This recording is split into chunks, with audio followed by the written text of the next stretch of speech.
जय जय श्री चैतन्य जय नित्यानंद।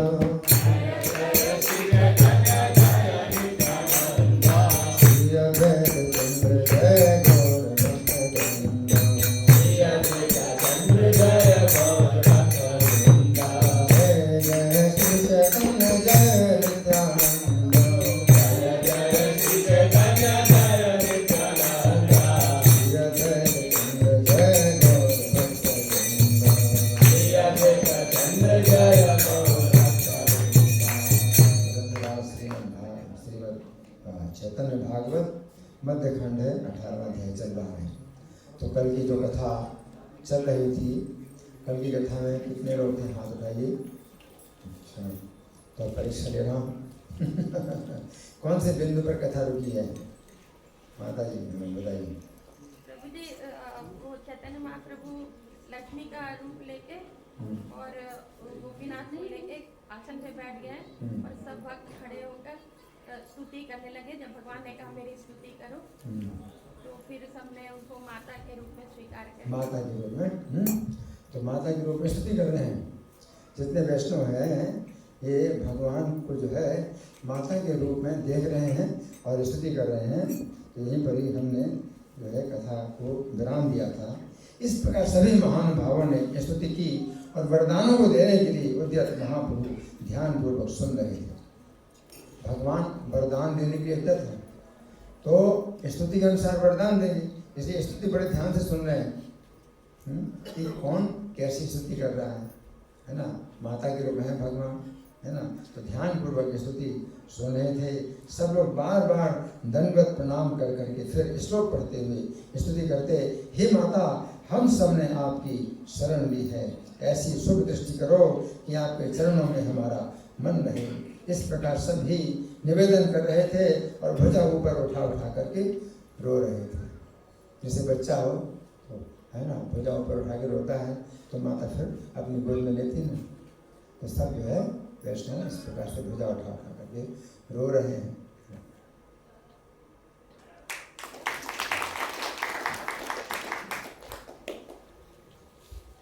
सभे लैलाम माता तुम्हारे शरण, शुभ दृष्टि करे तोर पदे रहो मन। हे मत सभे करे निवेदन, ऊर्ध्व बहुकारी सभे करे क्रंदन। इस प्रकार घर के भीतर पतिव्रताएं सब रो रही हैं। तो पुरुष भक्त सामने हैं और जो घर के भीतर पतिव्रताएं हैं वो पीछे हैं और वो भी रो रहे हैं। चंद्रशेखर के भवन में आनंद उमड़ रहा था। ये भी आनंद है, रो रहे हैं, है ना। तो रोने का भी आनंद है ना। तो भक्ति में जो है हंसने का भी आनंद है, रोने का भी आनंद है ना। तो कोई ना समझे तो अलग बात है। तो भक्ति में जो है ये सब प्रकार के आनंद हैं। तो ये आनंद जो है उमड़ रहा था। उस आनंद में किसी को बाहर की कुछ शुद्ध बुद्धि नहीं थी। ऐसे समय में रात्रि शेष हो गई, पूरी रात बीत गई। ऐसे समय पूरी रात बीत गई, पता ही चला, रात बीत गई, है ना।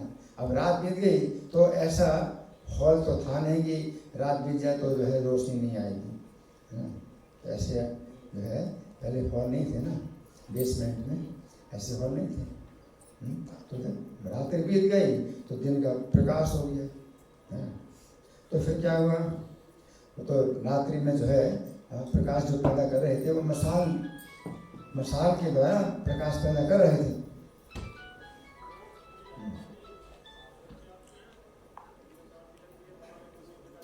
और अब क्या हो गया, रात्रि बीत गई, दिन का प्रकाश आ गया, है ना। तो दिन के प्रकाश को कोई रोक नहीं सकता क्योंकि सब खुला रहता है। पहले के जो घर हैं सब खुले रहते थे, तो दिन का प्रकाश आ गया। तो जब दिन का प्रकाश आ गया है, तो आनंद में किसी को रात बीत जाने की खबर ही नहीं रही। उधर अरुणोदय की घोर लालिमा ने आकर प्रवेश किया। अभी अरुणोदय की लालिमा जो घोर है ये बड़ी जो है बुरी लगी। तो यहाँ भगवान का माता के रूप में दर्शन हो रहा है। और अब जो है कि लालिमा आ गई, अरुणोदय की लालिमा आ गई। अरुणोदय सूर्योदय से पहले होता है। सूर्य के सारथी अरुण है। तो पहले अरुण का दर्शन होता है, सारथी का दर्शन होता है, बाद में रथी का दर्शन होता है। तो अरुण सारथी है, तो अरुण का पहले दर्शन होता है। तो अरुणोदय पहले होता है, बाद में सूर्योदय होता है। सूर्य का प्रकाश बाद में आता है, पहले अरुण जो सारथी का प्रकाश पहले आता है, लालिमा आती है। तो अरुणोदय हुआ। तो ये जो है बड़ा खराब लगा, सब वैष्णवों को बहुत खराब लगा, है ना। तो फिर तो रात्रि शेष हुई तो नृत्य भी शेष हो गया। तो भगवान नृत्य कर रहे थे, माता के रूप में नृत्य कर रहे थे। क्या वो जो है भगवान का सौंदर्य, माता के रूप में सौंदर्य देख रहे थे, है ना। एकमात्र वही है, उनके ऊपर कोई नहीं, वही सबकी माता है। इस प्रकार से जो है अब वो नृत्य जब बंद हो गया, सबकी छाती में महाबाण सा चढ़ गया, एक बहुत बड़ा भाला लगा छाती में, है। रात्रि बीत गई, ये सूर्य का जो उदय हुआ, एकदम छाती में सीधे भाला जैसा लगा, और सब लोग चमक कर चारों ओर देखने लगे। और रात तो बीत गई, कहते हुए जोर जोर से रोने लगे। अब और जोर से रो, रात्रि बीत गई, तो वो रोने का आनंद अलग था और ये रोने का आनंद नहीं था। ये तो जो है बड़ा जो है क्रंदन था रोने का। तो जोर जोर से रोने लगे, अब तो क्रंदन करने लगे, है ना। सब भक्त जोर जोर से रोने लगे। जैसा दुख उस समय सब वैष्णवों को हुआ, वैसा दुख करोड़ों पुत्रों के शोक में भी नहीं होता है। कैसा दुख? करोड़ों पुत्र का जो है शोक हो, करोड़ पुत्र अगर मर जाए तो वो शोक होता है, वो भी शोक नहीं है जो शोक वैष्णवों को उस समय हुआ। क्यों? क्योंकि भगवान का नृत्य बंद हो गया, माता। तो फिर क्या हुआ? जिस दुख से वैष्णव सूर्य की ओर देखने लगे, उससे वो भस्म हो जाता। इतना जो है उनको गुस्सा आया सूर्य की तरफ कि सूर्य का उदय क्यों हुआ, है ना। तो सूर्य तो भस्म हो जाता, परंतु प्रभु की कृपा उस पर रहने के कारण वो भस्म नहीं हुआ। भगवान ने रक्षा की, इसलिए सूर्य भस्म नहीं हुआ। चमकते है सब चारी दिगे जाए, पोहाई रहने शिकारी कांधे ऊपर आए। कोटि पुत्र शोके यो आए, एते के दुख नहीं, जे दुखे जन मिले सर्व वैष्णव हृदय। जे दुखे वैष्णव सब अरुण चाहे, प्रभु क्रोध कृपा लागे भस्म नहीं जाए। इस नृत्य का जो नृत्य की लीला जो समाप्त हो जाएगी, इससे भक्तों को दुख होगा, ये जानकर भी प्रभु ने सूर्य को भस्म नहीं होने दिया। दुख की भावना में सब लोग रोने लगे और पतिव्रताएं भूमि पर पड़ी रोने लगी। सब भक्त रो रहे हैं और भूमि पर स्त्रियां रोने लगी।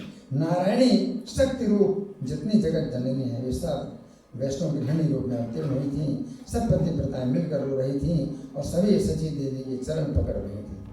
सती देवी सबसे सीनियर है, भगवान की माता है। तो भगवान सबकी माता है और सची देवी सबकी माता की माता है। तो सब जो है सची देवी के चरण पकड़ के रो रही हैं और चारों ओर विष्णु भक्ति का क्रंदन मच गया। चंद्रशेखर का घर प्रेममय हो गया। जो जन्म जन्मांतर से श्री कृष्ण के चरित्र को जानते हैं, उन वैष्णवों का रोना सह स्वभाव से उचित ही है।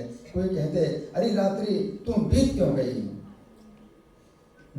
अरे रात्रि तुम बीत क्यों गई, हे कृष्ण ऐसे रस से हमें वंचित आपने क्यों कर दिया।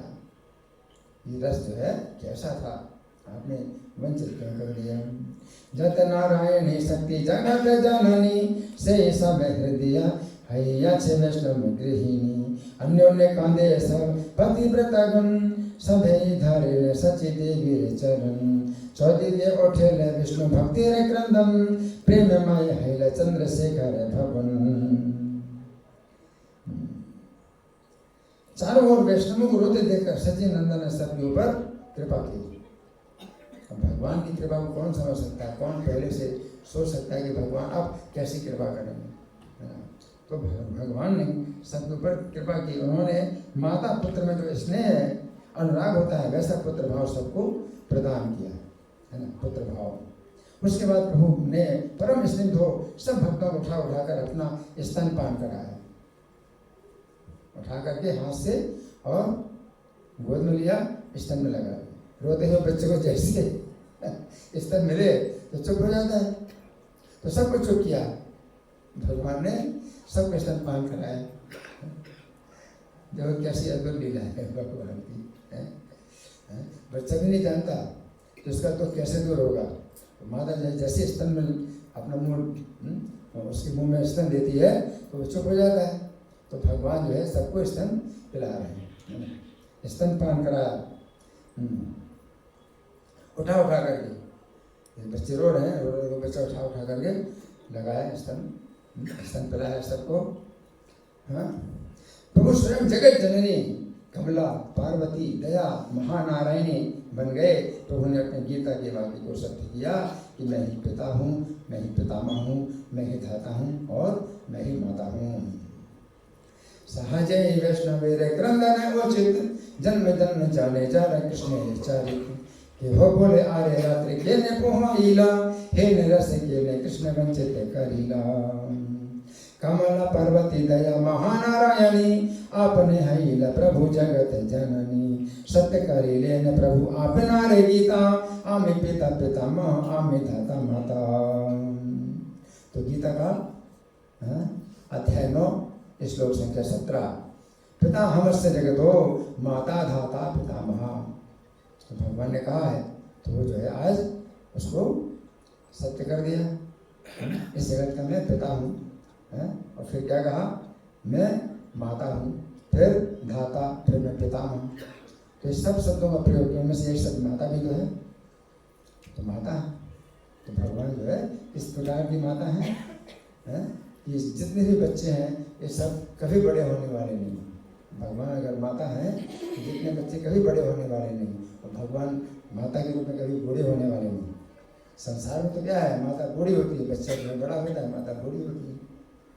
लेकिन यहाँ पर माता और पुत्र का भी संबंध क्या है, शाश्वत है, नित्य है ना। तो भगवान जो है अपना माता के रूप में जो है दर्शन देते हैं और माता के रूप में पोषण करते हैं।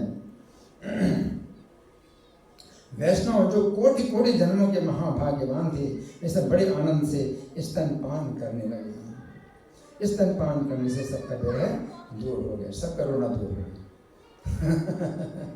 सब संतुष्ट हो गए, स्तनपान से सब संतुष्ट हो गए और प्रेम रस में सभी महामत वाले हो गए। अब तो झूमने लगे, प्रेम रस में सब झूमने लगे। इन सब लीलाओं की कभी कोई समाप्ति नहीं है, केवल आविर्भाव तिरोभाव ही वेद कहते हैं। जैसे मैंने पहले कल बताया है कि लीलाएं समाप्त नहीं होती हैं। ये लीला जो है जैसे यहाँ चल रही है ना, तो फिर यहाँ जैसे बंद होती है तो दूसरे ब्रह्मांड में कोई लीला शुरू होती है। तो सभी लीलाएं जो है एक के बाद एक जो है सब ब्रह्मांडों में चलती रहती हैं। जैसे सूर्य का है ना, होता है हर समय कहीं ना कहीं तो है ही, और सूर्य का मध्याह्न काल भी हर समय कहीं ना कहीं है। सूर्य का अस्त भी जो है कहीं ना कहीं तो हो ही रहा है हर जगह। सूर्य का अस्त जो है ऐसा नहीं है कि मतलब हो गया तो अब हो गया अस्त, तो सूर्य अस्त भी हो रहा है, तो हर जगह मतलब कहीं ना कहीं हो ही रहा है। तो हर समय अस्त भी हो रहा है सूर्य। उसी प्रकार से प्रत्येक लीला का आविर्भाव भी कहीं ना कहीं हो रहा है और तिरोभाव भी कहीं ना कहीं हो रहा है ना। तो फिर महाराज गौरांग सुंदर ने नदिया में ऐसा लीला विनोद किया। तो देखो ऐसी लीला भगवान कर रहे हैं तो घर के अंदर कर रहे हैं, और बाहर के जो नदिया के वासी हैं उन्हें कुछ भी पता नहीं, कुछ भी उनको जो है आभास नहीं होता इन सब लीलाओं का। और वो तो इतने ही समझते हैं कि बस ये जगन्नाथ मिश्र का लड़का है और क्या कोई खास बात थोड़ी, जैसे हम हैं वैसे ही वही हैं, थोड़ा 19-20 हैं, हम 19 हैं वो 20 हैं। और भक्तों को जो कितनी अपनी जो है महिमा दिखा रहे हैं, कितनी लीला दिखा रहे हैं ना, इतना जो है भारी अंतर जो है हो रहा है। तो फिर अखिल ब्रह्मांड में जितने पदार्थ हैं सब चैतन्य के रूप हैं, ऐसा ना हो कि उनमें कहीं भेद करो। श्री चैतन्य अपनी इच्छा से स्वांग रचते हैं, इच्छा से मिटा देते हैं, इच्छा से सृष्टि करते हैं, इच्छा से लय कर देते हैं। इच्छामय महेश्वर हैं, इच्छा अनुसार स्वांग सजते हैं। ऐसा कौन है जिनकी इच्छा के अनुसार ना चले। आनंद वैष्णव सब कर स्तन पान, कोटि कोटि जन्म जरा महाभाग्यवान।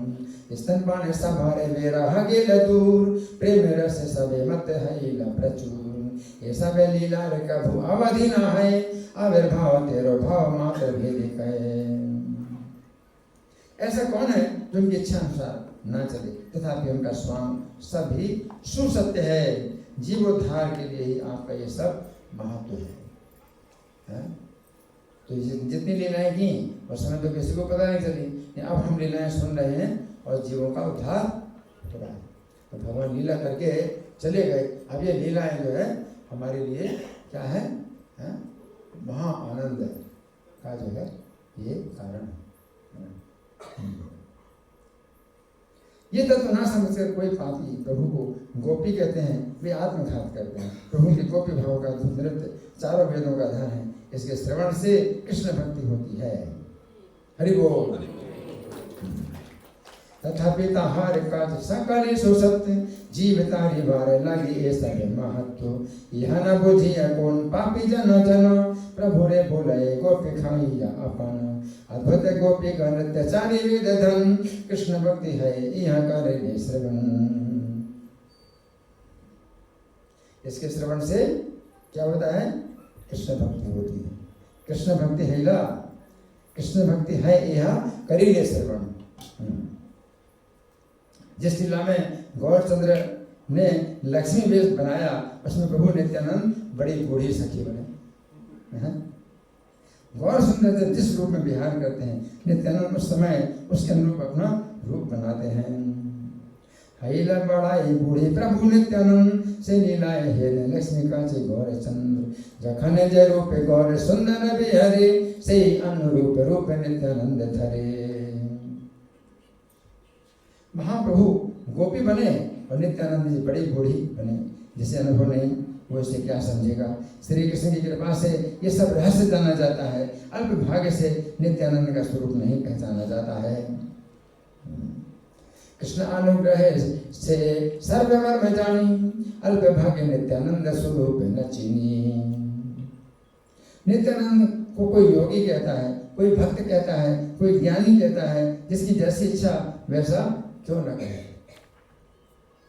श्री नित्यानंद चैतन्य के चाहे जो कुछ भी क्यों ना हो, तथापि उनके वे चरण कमल मेरे हृदय में सदा रहे। हरि बोल। जो कथाकार हैं वो क्या कह रहे हैं? नित्यानंद के चरण कमल मेरे हृदय में सदा रहे, है ना। जैसे कहने चैतन्य नित्यानंद नहे, तथापि से पादे पद्म न हो हृदय।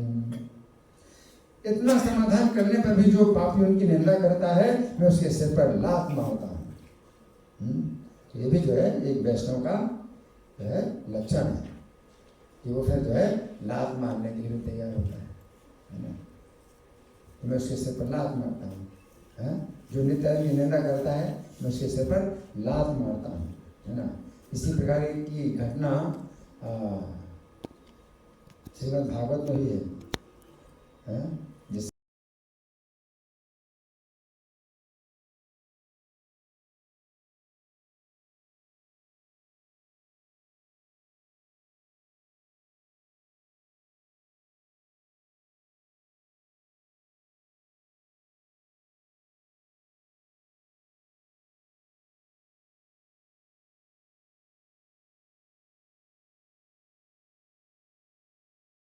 यहाँ पर जो भी व्यक्ति जो है विरोध करता है, उसकी वो मेरी लात देखे सबको लात देखे। जितने भक्त थे सब बड़े दुश्मन होंगे। जो अभक्त थे, जो निंदा करने वाले थे, उनको बहुत बुरा लगा, उनको लात दिखा रहा है। तो उसने सबको लात दिखाई, अपना पैर जो है आगे बढ़ा और पैर को जो है दिखा दिया, लात देखो लात मेरी। जो लोग जो नहीं मानते कृष्ण को, उनको मैं अपनी लात दिखाता हूँ। यही यहाँ पर कथाकार कह रहे हैं कि जो नित्यानंद की निंदा करता है, उसके सिर पर मैं लात मारता हूँ, है ना। तो इस तरह से बोल करके भी जो है किसी को हम लात मार सकते हैं। वाणी के द्वारा भी लात मारी जाती है ना। तो कहते हैं, मैं उसके सिर पर लात मारता हूँ। मध्य खंड की कथा, जिसमें श्री नारायण ने लक्ष्मी वेश में नृत्य किया, अमृत का झरना है। क्या है ये? अमृत का झरना। ये कथा अमृत का झरना है। प्रभु भक्ति की शिक्षा देकर जननी भाव में नाचे और स्तनपान कराकर सबकी आशा पूरी की। श्री चंद्रशेखर आचार्य के घर में 7 दिन तक निरंतर एक परम अद्भुत प्रकाश बना रहा। 7 दिनों तक निरंतर परम अद्भुत प्रकाश बना रहा। ये कैसे है ना? ट्यूबलाइट वगैरह तो कुछ थी नहीं। हाँ, इतना प्रकाश, परम अद्भुत प्रकाश 7 दिन तक बना रहा। हाँ, क्यों? कि भगवान ने वो जो है लीला की थी। उस लीला के कारण 7 दिन तक परम अद्भुत प्रकाश बना रहा है ना। दिन का प्रकाश होने के बाद भी इतना प्रकाश, तेज प्रकाश है, तो दिन में भी तेज प्रकाश और रात में भी तेज प्रकाश, दिन में भी तेज प्रकाश, परम अद्भुत प्रकाश बना रहा। उसमें से किसी की क्या मजाल जो घर के भीतर आँख खोल सके, मतलब आंखें चकाचौंध हो रही हैं। उनके घर में जो है आंखें चकाचौंध हो रही हैं, इतना प्रकाश होता है ना। अगर आपके सामने जो है मान लो 100 वाट का बल्ब जला दो तो आंखें चकाचौंध होंगी ना। तो ऐसा जो है प्रकाश पूरे घर में फैला ये जो है हाँ। सब लोग कहते कारण क्या है? आचार्य के घर के भीतर आँख खोलते ही फूटने से लगती हैं। सब लोग जिन्हें पता ही नहीं, बाहर के लोग हैं। अब बाहर के लोग जो है अगर आए आचार्य के घर में तो क्या बात है, यहाँ पर आंखें फूट रही, इतना प्रकाश कहाँ से आ रहा है? पहले तो कुछ नहीं था ना, ये सब हेलोजन ट्यूबलाइट कुछ नहीं थी, है ना। तो लोग कहते हैं क्या बात है ना। ये सुनकर वैष्णवगण मन ही मन हंसते। लेकिन जिन वैष्णवों ने ये लीला देखी थी वो मन ही मन हंसते हैं, क्योंकि भगवान ने मना किया है कि किसी को नहीं बताना, तो किसी को नहीं बताया जाता है ना। मन ही मन हंसते हैं, कोई खोल कर कुछ नहीं बतलाता। श्री चैतन्य की माया ऐसी ही कुछ परम गहन थी कि फिर भी कोई भी कारण को समझ नहीं पाता था कि कारण क्या है, कारण क्या हो सकता है। भक्त लोग मन ही मन हंसते हैं लेकिन बताते नहीं, है ना।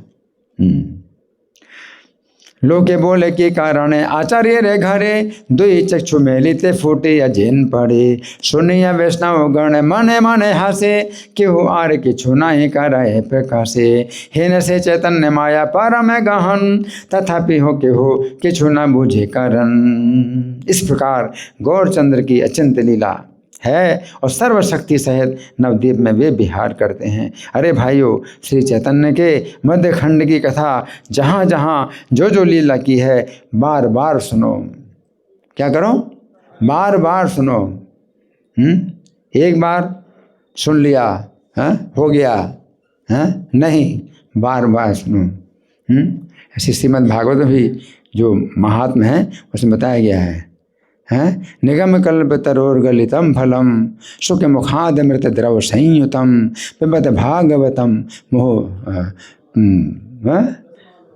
पिबत भागवतम रसमालयम, मुहुरहो रसिका भुवि भावुका, है ना। तो जो भावुक हैं, रसिका हैं, तो उनको बार बार श्रीमद् भागवत सुनना चाहिए। आलयम का मतलब जब तक शरीर ना छूट जाए तब तक सुनो, बार बार सुनो, है ना। तो यहाँ पर कथाकार कह रहे हैं कि चैतन्य की लीला बार बार सुनो, मध्य खंड की लीला है बार बार सुनो।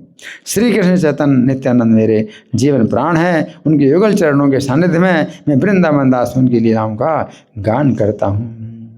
ये मत आचिंत लीला गौर चंद्र करे, नवद्वीप सर्वशक्ति सहित बिहारी। सुन सुन अरे भाई चैतन्य रे कथा, मध्य खंड जय जय कर में कैला जथा जथा।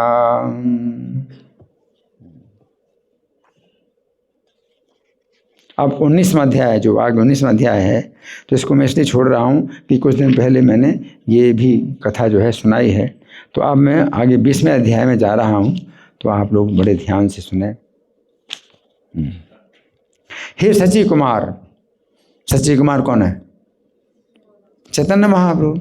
हे सची कुमार, आपकी जय हो, जय हो। आपके सर्वतापहारी श्री चरणों की जय हो। हे गदाधर के प्राणनाथ, आपकी जय हो। हे प्रभु, ऐसी कृपा कीजिए कि मन आप में लगा रहे। कैसी कृपा? कि मन आप में लगा रहे, ऐसी कृपा कीजिए कि मन आप में लगा रहे। जय जय गौर सिंह श्री सची कुमार, जय सर्वतापहर चरण तुमार। जय गदाधर प्राणनाथ महाशय, कृपा कर प्रभु है न तो ये मन रहे। इस प्रकार भक्त मंडली प्रभु के दर्शन कर प्रेम पूर्ण हो करके नाचते हैं, गाते हैं, रोते हैं और हंसते रहते हैं। यही कार्य हो रहा है। 4 प्रकार के कार्य हो रहे हैं हमेशा, या तो नाचते हैं या गाते हैं या रोते हैं या हंसते हैं। हे मत प्रतिदिन आशीष कौतुक, भक्त संगे विश्वम्भर करे नाना रूप। इस प्रकार श्री विश्वम्भर भक्तों के साथ अशेष कौतुक किया करते थे। एक दिन महाप्रभु नित्यानंद के साथ श्रीवास के घर में नाना प्रकार के कौतुक करते हुए विराजमान थे। श्रीवास के घर में, कहाँ पर है? श्रीवास के घर में है। उसी समय मुरारी गुप्त वहाँ आए। उन्होंने पहले महाप्रभु के श्री चरणों में प्रणाम किया, फिर नित्यानंद जी को प्रणाम कर महातेजवान मुरारी गुप्त सामने खड़े हो गए। तो शिष्टाचार यही है, पहले चैतन्य महाप्रभु को प्रणाम किया, फिर नित्यानंद प्रभु को प्रणाम किया और फिर सामने खड़े हो गए। कौन? मुरारी गुप्त। मुरारी गुप्त जो है शिष्टाचार का पालन कर रहे हैं। मुरारी गुप्त रे प्रभु बड़े सुखी मने, अकपटे मुरारी रे कहे ने अपने।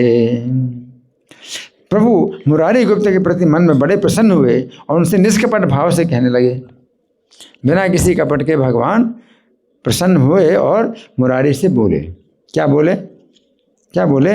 हे मुरारी, तुमने जो किया है वो उचित व्यवहार नहीं है तो प्रसन्न भगवान और बिना कपट के बोल रहे हैं कि तुमने जो किया है उचित व्यवहार नहीं है। क्योंकि व्यवहार में भगवान क्या है? नित्यानंद प्रभु से छोटे हैं। नित्यानंद प्रभु जो है उम्र में भी छोटे हैं नित्यानंद प्रभु से, और आश्रम उनका सन्यासी का है और ये गृहस्थ हैं, महाप्रभु गृहस्थ हैं, है ना। तो अगर तत्व की बात कही जाए तो गौर तत्व सर्वोच्च हैं, नित्यानंद तत्व गौर तत्व के बाद उनके विस्तार है, तो सही है, तत्व की दृष्टि से सही है। तो भगवान प्रसन्न भी हुए, ने कहा व्यवहार में सही नहीं, तो व्यवहार में सही नहीं। तो भगवान कहते हैं कि तुमने जो किया उचित व्यवहार नहीं है। तुमने क्रम को त्याग कर नमस्कार किया है, क्रम को त्याग करके, हैं कि हम पहले किसका और बाद में किसका मतलब प्रणाम करें, तो वो जो है भगवान के क्रम को त्याग करके नमस्कार की। भगवान संतुष्ट हैं, लेकिन फिर भी कह रहे हैं कि व्यवहार में उचित नहीं है, तुम्हारा ये क्रम उचित नहीं है, क्रम को त्याग कर नमस्कार किया है। जे करीला मोरारी ना है व्यवहार, व्यतिक्रम करिया करीला नमस्कार। कहाँ तो तुमको व्यवहार ना जानने वालों को सिखाना था और कहाँ तुमने स्वयं धर्म का उल्लंघन कर डाला। भला ऐसा क्यों? तुम तो खुद सिखाते हो दूसरों को, और तुम खुद ही उल्टा कर रहे हो, उल्लंघन कर रहे हो, तो ऐसा क्यों किया? भगवान कह रहे हैं। लेकिन भगवान कह रहे तो हंस करके कह रहे हैं, डांट के नहीं कह रहे हैं।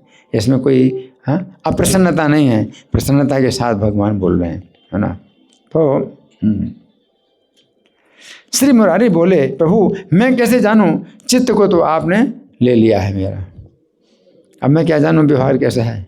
चित्त तो आपने ले लिया, मेरे पास चित्त तो है ही नहीं, ये सोचूंगा। तो मुरारी बोले, मुरारी बोले प्रभु जानो के न मते, चित्त तो मिलो या आज जे न मते। आप जैसा करवाते हैं वैसा ही करता हूँ। महाप्रभु बोले, अच्छा ठीक है, आज तो घर जाओ, कल सब जान जाओगे, ये तुमसे कह देता हूँ। भगवान ने क्या कहा? अच्छा ठीक है, आज घर जाओ, हैं, और क्या? हाँ, कल सब जान जाओगे, ये तुमसे कह देता हूँ। भगवान कह रहे हैं। प्रभु बोले, भाल भाल आज ही जा घरे, सकल जाने बकाली बलि ले तुम्हारे। मुरारी गुप्त संभ्रम में वहाँ से चले आए। अब थोड़ा उनको जो है भय पैदा हो गया, तो चले आए। उनके मन में भय और हर्ष था। अपने घर जाकर सो गए, अपने घर में जाकर के सो गए। महाभागवत मुरारी गुप्त ने सपना देखा। अब क्या सपना देखा? नित्यानंद जी मल्ल वेश में चले जा रहे हैं। नित्यानंद के सिर पर बड़ा भारी नाग फणी था, हाथों में उनके हल मूसल और तार के चलने वाली पताका थी। हरि बोल। नित्यानंद को हलधर रूप में देखा, उनके पीछे मोर पंख धारण किए हुए श्री विश्वम्भर जा रहे हैं। तो पीछे जा रहे हैं, वो बड़े भाई हैं, ये छोटे भाई हैं, तो पीछे जा रहे हैं। तो दिखाया कि क्रम क्या है, नमस्कार का क्रम क्या है। पहले नित्यानंद प्रभु को करो नमस्कार, फिर चैतन्य महाप्रभु। नित्यानंद से रे देखे महानागे फणा, करे देखे श्री हले मूसल ताले बाणा। नित्यानंद मूर्ति देखे जे नहारे धर, से रे पाखा धारी पाछे जाए विश्वम्भर। स्वप्न में प्रभु हंसकर बोले। अब सपने में प्रभु हंस करके बोले ना, तो सपने में भी भगवान जब हंस रहे हैं तो वो सपना नहीं है, बल्कि वो क्या है, सत्य है। भगवान जो हंस रहे हैं और उसी संबंध में हंस रहे हैं जो पहले हंस करके बोले थे कि तुमने क्रम को त्याग करके नमस्कार किया है, उसी संबंध में भगवान हंस रहे हैं। तो मुरारी गुप्त को देख करके भगवान हंस रहे हैं, है ना। हंसकर बोले, जान गए ना मुरारी, जान गए ना मुरारी। तो बताने की जरूरत नहीं है, भगवान के जान गए हैं, तब और कुछ जरूरत नहीं बताने की, दिखा दिया उन्होंने कि कौन बड़ा है कौन छोटा है। तो भगवान के जान गए ना मुरारी। भगवान कहते हंस करके बोलते, मैं छोटा हूँ, मन में विचार करके देखो। मैं क्या हूँ, मैं छोटा हूँ, मन में विचार करके देखो। स्वप्न में दोनों प्रभु मुरारी गुप्त को देखकर हंस रहे हैं। दोनों प्रभु हंस रहे हैं, नित्यानंद प्रभु हंस रहे हैं और गौर प्रभु हंस रहे हैं, दोनों हंस करके। इस प्रकार दोनों भाई मुरारी गुप्त को शिक्षा देकर चले गए। भगवान ने कहा था कल सब कुछ जान जाओगे। तो कल का मतलब अब जब सो करके उठोगे तो तुम्हें पता चल जाएगा। तो भगवान ने कल सब कुछ जान जाओगे, है ना। नींद टूटने पर मुरारी गुप्त जब सचेत हुए तो रोने लगे, हा नित्यानंद कहकर बारंबार लंबी सांस लेने लगे कि मैंने तो आपका बड़ा अपराध कर दिया। इस प्रकार से मुरारी गुप्त जो है लंबी सांस लेने लगे। स्वप्न प्रभु हास्य बोले, जानीला मुरारी आमेजे का निष्ठा माने बोझा है बेचारी। स्वप्न दोई प्रभु हास्य मुरारी देखिया, दोई भाई मुरारी रे गेला सिखाइया। चैतन्य पाइया गुप्त करे न क्रंदन, नित्यानंद बाली श्वास छाड़े घने घन। मुरारी गुप्त की पत्नी बड़ी सती पतिव्रता थी। मुरारी गुप्त की पत्नी बड़ी सती पतिव्रता थी। अब अगर विचार करें तो मुरारी गुप्त कौन है, हनुमान जी हैं। तो हनुमान जी की पत्नी कहाँ से आ गई, हनुमान जी की पत्नी कहाँ से आ गई। तो जो मुझे लगता है, जो समझ में आता है वो क्या है कि हनुमान जी की मुँह पूंछ में जब आग लगी थी तो पूरी लंका को जला दिया।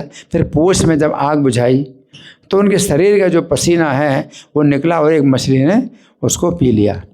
उससे जो है गर्भवती हुई और उससे एक पुत्र उत्पन्न हुआ बानर, वो था मकरध्वज। तो हनुमान जी की जो है वो मछली ही जो है वो पत्नी है जो इस समय मुरारी गुप्त की पत्नी है। तो जैसा मुझे लग रहा है तो एक पत्नी उनकी है ना। तो कि बड़े रहस्य है तो वो पतिव्रता है ना। तो हनुमान जी जब जो है मतलब रहते हैं राम की सेवा में तो वो पत्नी उनके साथ नहीं रहती, लेकिन हमेशा अपने पति का ही चिंतन करती है। जब अगर होएगी कभी पत्नी तो वही होगी और नहीं तो नहीं होगी, लेकिन वो और किसी को अपना पति नहीं बनाएगी, वो पतिव्रता है ना। तो इस तरह से यहाँ पर पतिव्रता बड़ी सती पतिव्रता थी। चकित होकर बारंबार कृष्ण कृष्ण कहने लगी। ये मुरारी जो है जब बोल रहे हैं हाँ नित्यानंद, लंबी सांस छोड़ रहे हैं, तो वो कृष्ण कृष्ण कहने लगी। तो मतलब कहना कि आप अगर बताना चाहो तो बताओ, वो पूछ नहीं रही। कृष्ण कृष्ण कहने का मतलब ये है, इशारा यही है कि अगर आप चाहो तो बता सकते हो मुझे कि आप किस बात का शोक कर रहे हैं। तो इसलिए कृष्ण कृष्ण कह रहे हैं, है ना। तो ये भी जो है बड़ा एक जो है तरीका है कि कोई भी बात आप जो है अगर संकेत करते हैं तो कृष्ण कृष्ण कह करके ही आप संकेत कर सकते हैं अपने बात का। तो कृष्ण कृष्ण कहने लगी, उनकी तरफ देखकर कृष्ण कृष्ण कहने लगी, तो समझ में आ जाता है कि वो क्या चाहती है कि तुम बताना चाहोगे तो मैं सुनना चाहती हूँ। अगर बताना चाहोगे और नहीं बताना चाहोगे तो आपकी इच्छा, ठीक, वो समर्पित है ना, उनकी इच्छा पर समर्पित है। तो कृष्ण कृष्ण कहने लगी, ये जानकर कि नित्यानंद श्री गौर के बड़े भाई हैं, मुरारी को बड़ा आनंद हुआ, वे प्रभु के पास चले आए। उस समय पत्नी को कुछ नहीं बताया और भगवान चैतन्य के पास चले आए और भगवान विराजमान थे। दाहिनी ओर प्रसन्न मुख में नित्यानंद बैठे थे।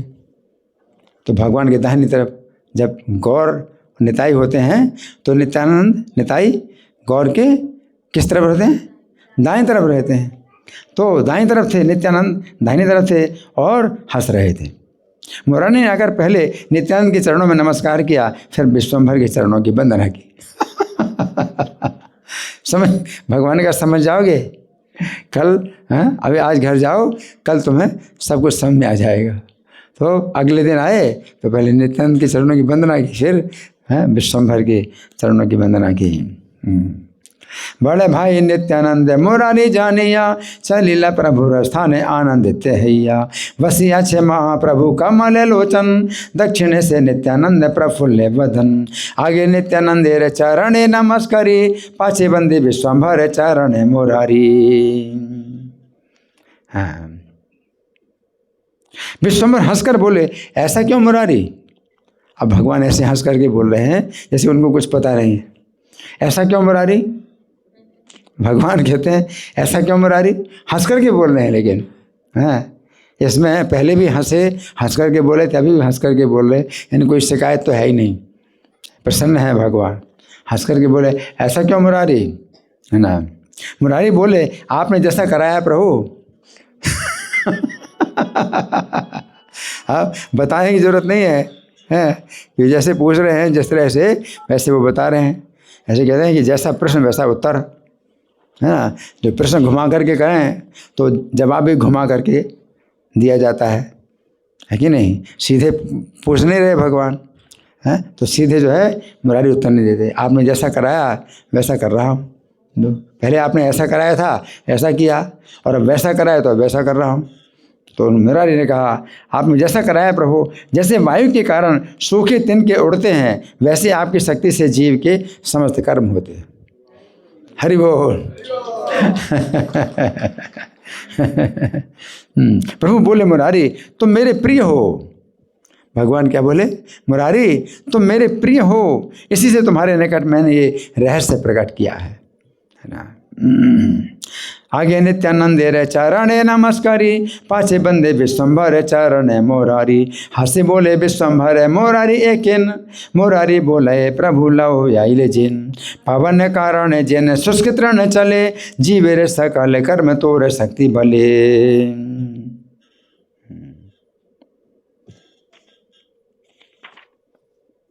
प्रभु ने मुरारी के निकट अपना तत्व कहा, मुरारी ने अपना तत्व कहा। प्रभु के प्रिय गदाधर तांबूल अर्पण कर रहे हैं, गदाधर तांबूल अर्पण कर रहे हैं। गदाधर कौन है? तत्व से राधा रानी है, तो राधा रानी तो देगी भगवान को, हैं, तो पुरुष रूप में है, लेकिन कार्य वही है। तांबूल अर्पण कर रहे हैं। प्रभु बोले, मुरारी मेरा प्रधान दास है। प्रभु क्या बोले? मुरारी मेरा प्रधान दास है, मुरारी मेरा प्रधान दास है। इतना कहकर प्रभु ने अपना चर्वित तांबूल मुरारी को दिया, चबाया हुआ पान मुरारी को दिया। मुरारी आदर के साथ हाथ जोड़कर उसे ले लिया और खाकर महा आनंद में मतवाला हो गया। हरि बोल। मतवाला हो गया। प्रभु बोले, जल्दी हाथ धो। अब भगवान बोले, जल्दी हाथ धो, मेरा जूठा पान तुमने जो है अब खाया है, तो हाथ तुम्हारा जूठा हो गया है, जल्दी हाथ धो। भगवान बोले, जल्दी हाथ धो। तो उसने हाथ मस्तक से लगा लिया। हाथ मस्तक से लगा लिया। प्रभु बोले, बेटा तेरी जाति चली गई। बेटा तेरी जाति चली गई, क्योंकि तेरे शरीर में मेरा जूठा लग गया है। भगवान कहते हैं तेरी जाति चली गई, क्योंकि तेरे पूरे शरीर में जूठा लग गया है ना। कि उत्तम अंग, ये सिर जो है उत्तम अंग कहलाता है। उत्तम शब्द के दो अर्थ हैं, है ना। एक तो उत्तर, उत्तम, उत माने ऊपर, और उत्तर माने और ऊपर, और उत्तम माने सबसे ऊपर। जैसे गुड, बेटर, बेस्ट होता है, हाई, हायर, हाईएस्ट। तो उत्तर, उत्तम। तो शरीर, ये सिर जो है पूरे शरीर का क्या है, सबसे ऊपर का अंग, हाईएस्ट, है ना, लिम्ब, उत्तम अंग। और दूसरा उत्तम अंग का अर्थ है सबसे अच्छा, श्रेष्ठ। उत्तम को भी मतलब होता है ना। उत्तम शब्द का प्रयोग दोनों अर्थों में किया जाता है। सबसे ऊपर जो है वो उत्तम होता है ना। वो सबसे ऊपर है वो उत्तम होता है, लेकिन हो सकता है कि वो श्रेष्ठ ना हो, लेकिन जो सिर है दोनों प्रकार से उत्तम है। पूरे शरीर में जो सिर है वो सबसे ऊपर का हिस्सा भी है और सबसे श्रेष्ठ भी है, सबसे महत्वपूर्ण भी है ना। तो दोनों अर्थ में जो है ये सिर क्या है, उत्तम अंग है ना। तो भगवान क्या कहे कि अगर तूने अपने माथे में, अपने सिर में मेरा जूठा लगाया तो पूरे शरीर में ही लग गया एक प्रकार से, हैं। फिर पूरे शरीर में और क्या जरूरत है लगाने की, सिर में ही लगा लिया जूठा। तो भगवान कहते हैं तेरे सारे शरीर में मेरा जूठा लग गया। ऐसा कहते कहते प्रभु को ईश्वर का आवेश हो आया और दांत पीसते हुए कहने लगे, काशी में प्रकाशानंद सन्यासी रहता है। जो काशी की याद आ गई, कहाँ तो इधर नवद्वीप में है और काशी की याद आ गई। काशी में बेटा प्रकाशानंद सन्यासी रहता है, वो बेटा अच्छी तरह से मेरे टुकड़े टुकड़े करता है, टुकड़े टुकड़े। क्यों? भगवान का शरीर इतना पवित्र है।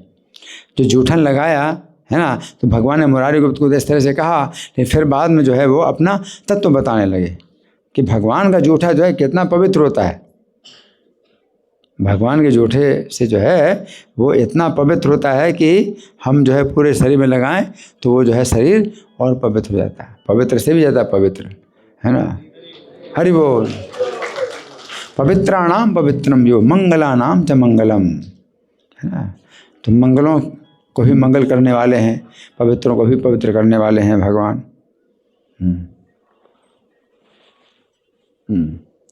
तो भगवान क्या कहते हैं, वो वेदांत पढ़ाता है और मेरे शरीर को नहीं मानता है, निराकारवादी, परम सत्य को निराकार मानता है। तो मेरा शरीर नहीं मानता है, मेरा शरीर है ना, मेरा शरीर इतना पवित्र है कि जूठा भी जो है क्या है, पवित्रों से भी पवित्र है, भगवान का जूठा भी, है ना। तो वो मेरे शरीर को नहीं मानता, मैंने उसके शरीर में कोढ़ पैदा कर दिया है तो भी वो नहीं समझता है।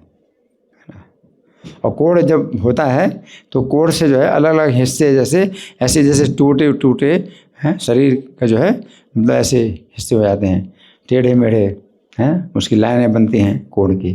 तो भगवान ये कह रहे हैं कि उसके पूरे शरीर में कोढ़ हो गया है, मैंने उसके शरीर के टुकड़े टुकड़े हो गए एक प्रकार से, है ना, कोढ़ पैदा हो गया है। तो भी वो नहीं समझता है मेरे जिस देह में अनंत ब्रह्मांडों का वास है उसे वह बेटा किस तरह से मिथ्या कहता है ना। तो वही मायावादी लोग हैं, ब्रह्म सत्यम जगत मिथ्या। तो ब्रह्म का मतलब वो निराकार ब्रह्म ज्योति को सत्य मानते हैं, और जो भगवान का आकार है या जगत का आकार है उसको मिथ्या बोलते हैं, है ना। तो जगत मिथ्या नहीं है, जगत अनित्य है, सत्य जगत भी है और अनित्य है। और भगवान का जो शरीर है वो सत्य भी और नित्य भी। जगत सत्य है और भगवान भी सत्य हैं। भगवान का शरीर सत्य है और जगत का आकार भी सत्य है, लेकिन जगत का आकार सत्य है लेकिन अनित्य है, लेकिन भगवान के शरीर का आकार सत्य भी और नित्य भी। ये अंतर है, मिथ्या तो कुछ भी नहीं, है ना। तो यहाँ पर भगवान ये कह रहे हैं कि वो बेटा किस साहस से मेरे शरीर को मिथ्या कहता है। मुरारी तुम मेरे दास हो, मैं तुमसे सत्य कहता हूँ कि जो मेरी देह को सच्चिदानंद नहीं मानता वो नष्ट हो जाता है। हरि बोल। इसलिए ब्रह्म संहिता में सबसे पहले ये बताया गया सच्चिदानंद विग्रह। भगवान का शरीर जो है, कृष्ण का शरीर कैसा है, सच्चित आनंद विग्रह, आकार शरीर है कैसा है, सच्चित आनंद। सत का मतलब सनातन, हमेशा रहने वाला, और चित माने ज्ञानमय है, और आनंद सब प्रकार के रस भगवान के वह शरीर में है, सच्चिदानंद विग्रह। और कोई व्यक्ति अगर भगवान कृष्ण के शरीर को भौतिक मानता है, जो वेत्ति भौतिकम देहम कृष्ण से परमात्मनः सर्वस्मात् बहिष्कार्यः श्रोत स्मार्त विधानतः मुखम तस्याविलोक्यापि सचैल स्नानम आचरेत। इतना कठोर जो है आदेश दिया गया है कि जो भगवान कृष्ण के शरीर को भौतिक मानता है, जैसे हमारा शरीर भौतिक है, हमारा शरीर भौतिक है, सत्य है लेकिन अनित्य है। तो कोई व्यक्ति जब भगवान कृष्ण के शरीर को भौतिक मानता है, तो सर्वस्मात् बहिष्कार्यः श्रोत स्मार्त विधानता, तो उसको जो है सब प्रकार के सामाजिक कार्यों से और पारिवारिक जो कार्य हैं, कार्यक्रम हैं, उनसे बाहर निकाल देना चाहिए। और इतना ही नहीं, मुखम तस्याविलोक, उसका मुंह देख करके भी वस्त्रों सहित स्नान करना चाहिए। इतना निंदनीय है, इतनी निंदा की बात है कि कृष्ण के शरीर को कोई भौतिक माने, है ना। हमारा शरीर भौतिक है, हमारा शरीर अनित्य है ना, लेकिन भगवान का शरीर कैसा है? सत्य है ना। तो फिर भगवान कह रहे हैं कि जो मेरी देह को सच्चिदानंद नहीं मानता वो नष्ट हो जाता है। ब्रह्मा शिव आदि जिस शरीर की सेवा बड़े आनंद से करते हैं, सब देवता अपना प्राण समझ करके जिस शरीर की पूजा करते हैं, जिस शरीर के स्पर्श से पुण्य और पवित्रता प्राप्त होती है, उसे किस साहस से वो बेटा मिथ्या कहता है। सन्यासी प्रकाशानंद बसाए काशी ते मोर खंड खंड बेटा करे भाल्य मते पढ़ाए वेदांत मोर विग्रह न माने कच्छ कराई लो अंगे तबु नहीं जाने अनंत ब्रह्मांड मोर जे अंगे ते वैसे ताहा मिथ्या बोले बेटा के मन साहसे। मैं तुम्हें ये सत्य कह रहा हूँ कि मैं सत्य हूँ और मेरे दास सत्य हैं।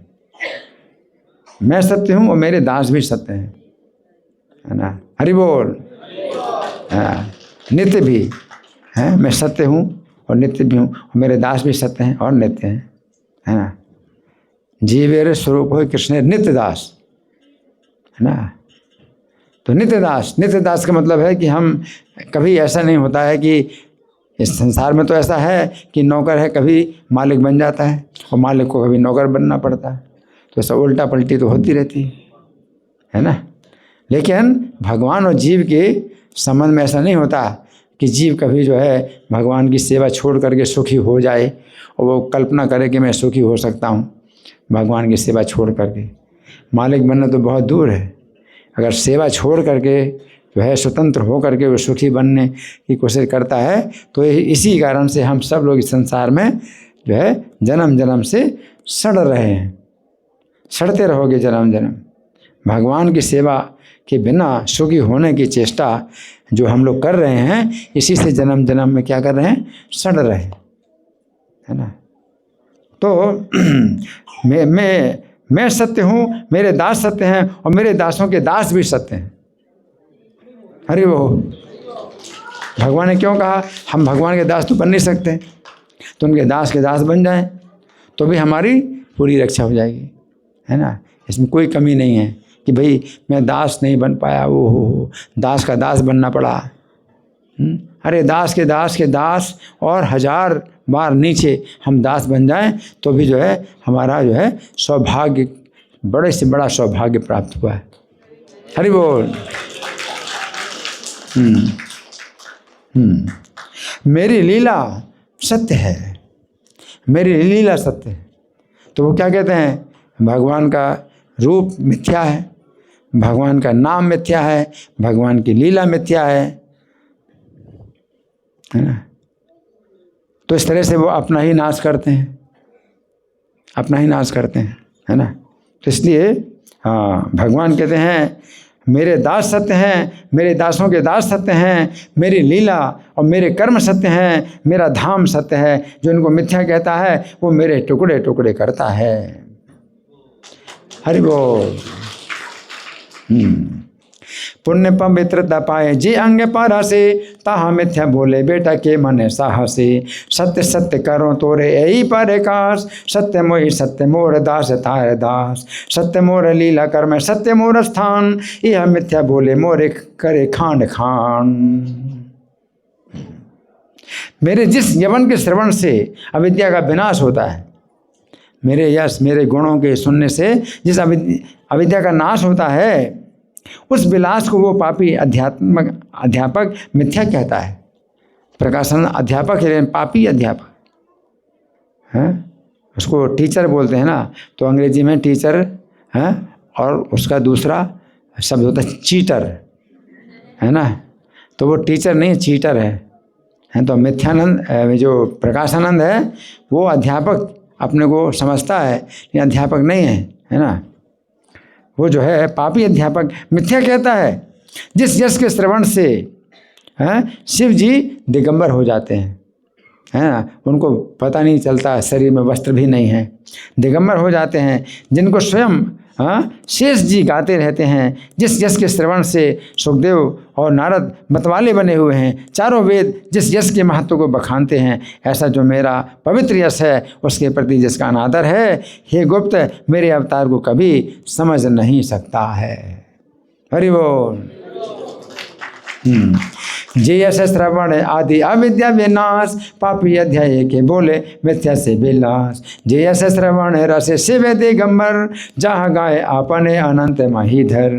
जे यश श्रवण सुख नारद आदि मत, चारि वेद बखाने जे यश रे महत्व। हे न पुण्य कीर्ति प्रति अनादर जार, से कभू न जाने गुप्त मोर अवतार। भगवान गौरचंद्र मुरारी गुप्त को लक्ष्य करके सबको यही शिक्षा दे रहे हैं, है ना। तो मुरारी गुप्त को कुछ बताने की जरूरत थोड़ी है, ये तो हम लोगों को बताने के लिए भगवान मुरारी गुप्त को बता रहे हैं। जैसे अर्जुन को गीता का उपदेश दे रहे हैं भगवान, है ना, तो अर्जुन को जरूरत थोड़ी है गीता के उपदेश की, हमें ज़रूरत है। तो भगवान अर्जुन को दे रहे हैं, अर्जुन के माध्यम से हमें दे रहे हैं। तो मुरारी गुप्त के माध्यम से भगवान हमें शिक्षा दे रहे हैं। तो भगवान सबको यही सिखा रहे हैं कि मेरा शरीर, मेरे सेवक, मेरी लीला और मेरे धाम सब सत्य हैं। प्रभु अपना तत्व आप ही दिखाते हैं, इसे जो नहीं मानता है वो आप ही नष्ट हो जाता है। कुछ समय पश्चात प्रभु विश्वम्भर को बाहरी ज्ञान हुआ और फिर वे दीन अकिंचन बन गए। हैं, हम देखो कैसे ईश्वर भाव में भगवान इस तरह से बोल पड़े, ईश्वर भाव में इतना बोल पड़े, ईश्वर भाव आ गया। पहले जो है वो वैसे सामान्य भाव में थे, तो कहा कि तुम मेरा जूठन जो है तुमको लग गया तो पूरा शरीर तुम्हारा हो गया, अपवित्र हो गया, भगवान ने कहा। लेकिन फिर ईश्वर भाव में आ गए तो इतना बोल गए, और ईश्वर भाव में इतना बोलने के बाद अब बाहरी भाव में आ गए, तो बाहरी आवेश में आ गए, तो फिर क्या बोले, दीन अकिंचन बन गए, दीन अकिंचन बन गए। उन्होंने मुरारी को भाई कहकर आलिंगन किया, मेरे भाई। क्योंकि भक्तों के साथ में हमें मैत्री करना चाहिए, मैत्री। तो मुरारी को मेरे भाई कहते हैं। अभी तो मतलब ईश्वर कह कर के मुरारी को उपदेश दे रहे हैं, अपने को ईश्वर कह कर के, और अब क्या कहते हैं, मेरे भाई। मुरारी को कहते हैं मेरे भाई, और आलिंगन किया। बड़े स्नेह के साथ दया से भरे हुए वचन कहे, हे मुरारी तुम मेरे सचमुच शुद्ध दास हो, तुमने ही नित्यानंद के अवतार को जाना है। नित्यानंद से जिसका तिल भर भी द्वेष रहता है, वो दास होने पर भी मेरा प्रिय नहीं है। हे गुप्त तुम अब घर जाओ, तुमने मुझे मोल ले लिया है। हरि बोल।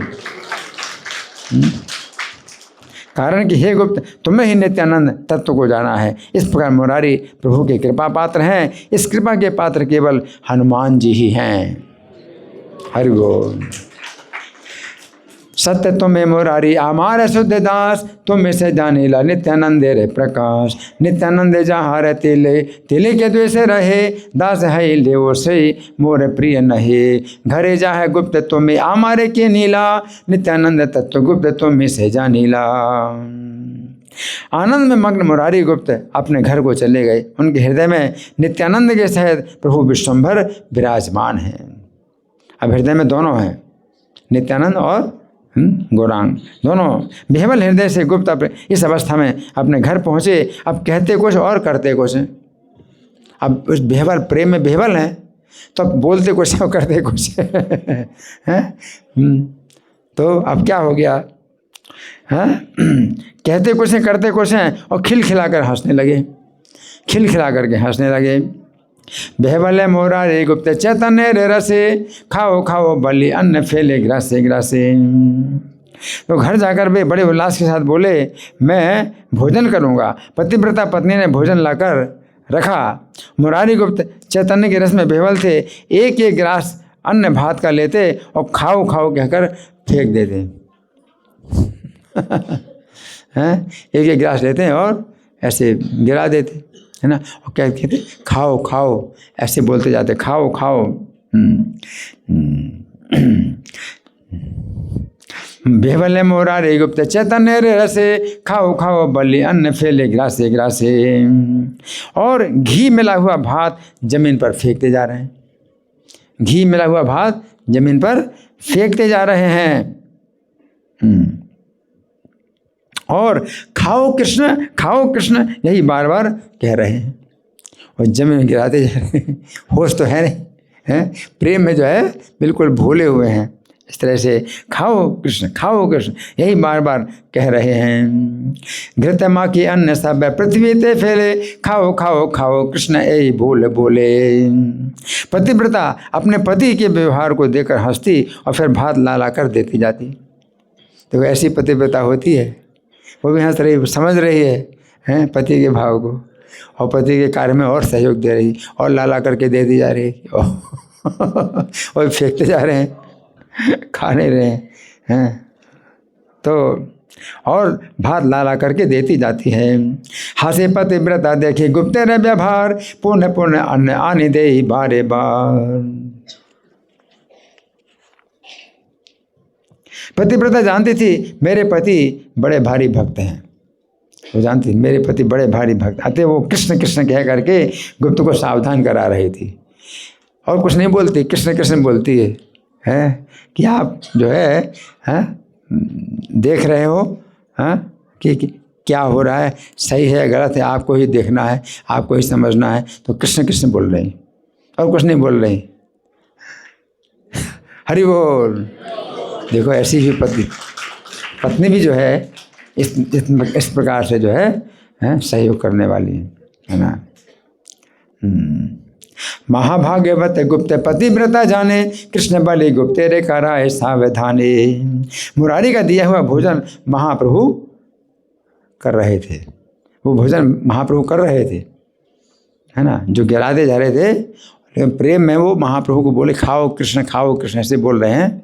तो महाप्रभु भोजन कर रहे थे, है ना, तो दिखाई तो नहीं पड़ रहा है, पत्नी को दिखाई नहीं पड़ रहे महाप्रभु, लेकिन समझ रहे कि इनकी जो भी भावना है वो जो है भक्ति की भावना में कर रहे हैं।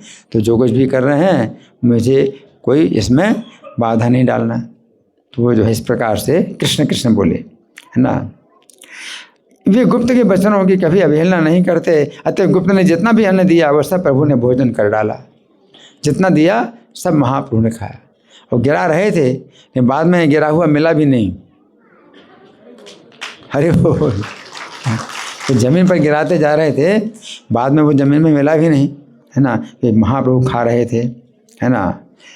जितना अन्न दिया प्रभु ने भोजन कर डाला और प्रातः आकर गुप्त को जनाया। सवेरे जब सवेरा हुआ तो महाप्रभु आए और जनाया, अपने घर से आए महाप्रभु और जनाया, है ना। मुरारी दिले से प्रभु का रहे भोजन, कबू न लंघे प्रभु गुप्ते रे बचन। जत अन्न दे गुप्त ताहा प्रभु खाए, वे आने आसिया प्रभु गुप्ते रे जनाए। और गुप्त जी कृष्ण प्रेम के आनंद में मग्न बैठे थे। उसी समय प्रभु को देखकर गुप्त ने उनकी वंदना की है। और समय तो महाप्रभु जो है प्रकट नहीं थे और खा लिया है। और अब जो है सवेरे जब महाप्रभु देखा तो वंदना की, महाप्रभु चरणों की वंदना की उन्होंने, है। तो परम आनंद में गुप्त ने प्रभु को आसन दिया और भगवान विराजमान हो गए। तब गुप्त बोले कैसे आगमन हुआ है।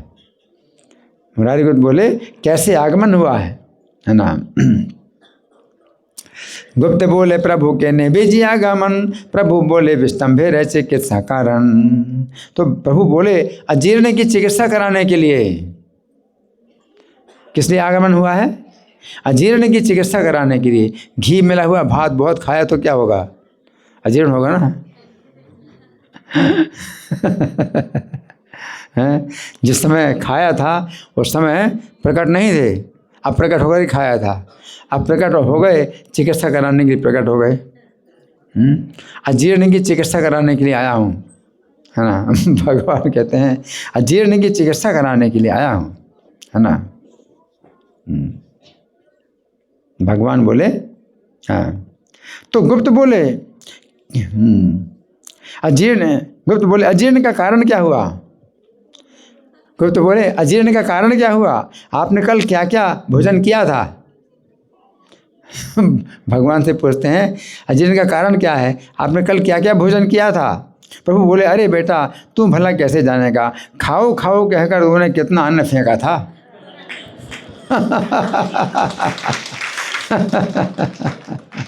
हाँ, तू क्या समझेगा, खाओ खाओ कहकर कितना अन्न फेंका था और घी मिला हुआ भात है। तू तो भूल गया, पर तेरी पत्नी सब जानती है। अपनी पत्नी से पूछ तू, पत्नी देख रही थी कि तू क्या कर रहा है, तुझे होश ही नहीं था कि तू क्या कर रहा है? तो अपनी पत्नी से पूछ। तूने जब दिया तो मैं कैसे ना खाता? भगवान कहते गुप्त बोले कहा देखी अजीर्ण कारण कौन कौन द्रव्य काली करेला भोजन। प्रभु बोले अरे बेटा जानी भी कि मने खाओ खाओ भले अन्न फैली ले जा खाने। तुम्हें पासारी ले जाबे तोरे पत्नी जाने, तुम्हें दिली मोए वाना खाए मुके माने। तो गुप्त बोले तो फिर किस लिए मेरी चिकित्सा करते हैं, दूसरा पाचन क्या चाहिए? तो अब दूसरा पाचन क्या चाहिए? गुप्त बोले हैं तो दूसरा पाचन क्या चाहिए?